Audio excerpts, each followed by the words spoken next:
Aluminum CNC machining is amongst the top machining operation in terms of frequency of execution due to the material's remarkable machinability. Manufacturers rely on the aluminum CNC machining to make different precision aluminum parts that meet the intended applications requirements. The process involves using CNC rotors to shape aluminum material into preferred shapes and dimensions.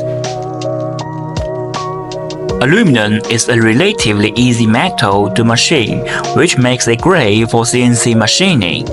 Aluminum has useful properties for machining, such as being lightweight, malleable, traceable, and overall good durability.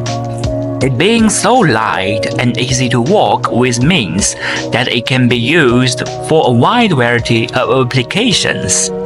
CNC machined aluminum parts begin as a raw piece of metal which is cut down bit by bit to create a desired shape or object.